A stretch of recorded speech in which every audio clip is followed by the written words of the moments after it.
নমস্কার বন্ধুরা, শুভ দুপুর। কেমন আছেন জানাবেন। আশা করি সবাই ভালোই আছেন। আর ভালো থাকতে পারবো কি না জানি না, কেন কি এই গরমে রোদের এত তাপ এখন থেকেই বেড়ে গেছে।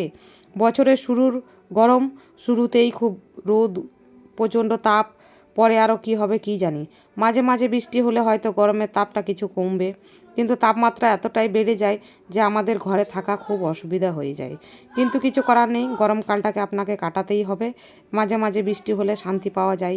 জানি না এবছর কীরকম কী হবে, কতটা তাপ বাড়বে বা বৃষ্টি হবে কি না হবে, এমনি করেই কাটিয়ে যেতে হবে, কিছু করার নেই। আর আমি দেখাবো আজকে আমার সারাদিনের কাজকর্ম টুকিটাকি মোটামুটি শেষ করে নিয়েছিলাম। তার মধ্যেও ভিডিও করিনি, সেগুলো কিছু কিছু তুলে রেখেছিলাম ছোট ছোট ক্লিপ, ডেইলি ব্লগের মতন আপনাদের সাথে শেয়ার করার জন্য। আপনারা আমাকে একটু সাথ দেবেন, তবে আমার একটু উপকার হয়। আমি জানি অনেক মানুষই আমার প্রচণ্ড পরিমাণে সাথ দেয়, এর জন্য অনেক অনেক ধন্যবাদ প্রত্যেকজনকেই আমাকে এতটুকু সাথ দেওয়ার জন্য। নতুন শুরু করেছি ফেসবুকে কাজ, তাই একটু সাপোর্ট পেলে আমার চলতে খুব সুবিধা হয়। বললাম কিছু কিছু কাজ শেষ করেছিলাম, আর কিছু কাজ আপনাদের সাথে শেয়ার করি। রুম টুম পরিষ্কার করা হয়ে গেছে, চারিপাশে আমার পরিষ্কার, বিছানা টিছানা সব গুটানো পাটানো হয়ে গেছে।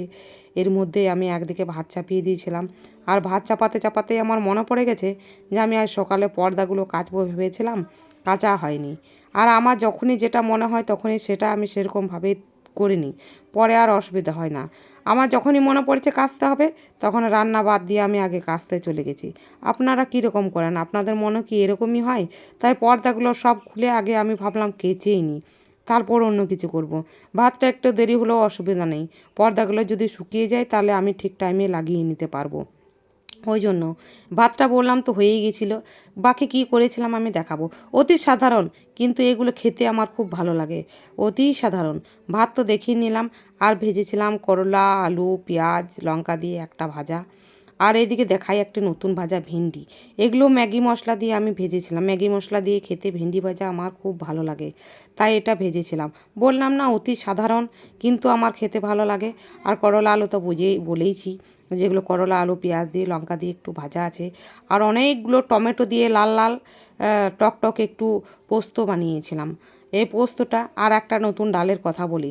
আমি কুকারে বিউলির ডাল, একটু কাঁচা তেল, কাঁচা লঙ্কা আর একটু রসুন থেগলে দিয়ে পরে 2-3টে সিটি দিয়ে একটা ডাল সেদ্ধ করে রাখি। এই পোস্তর সাথে ওই ডালটা কিন্তু খুব সুন্দর লাগে খেতে। আপনারা কখনো বানিয়ে দেখবেন। হলুদ আরে কিচ্ছু দিই না, স্রেফ একটু নুন, কাঁচা তেল, একটু কাঁচা লঙ্কা দিয়ে ডালটা আমি বানিয়ে রাখি। এই দেখুন, আপনি কখনো পোস্তর সাথে এই ডালটা খেয়ে দেখবেন। আপনারা কি কখনো এই ডাল বানিয়ে খেয়েছেন?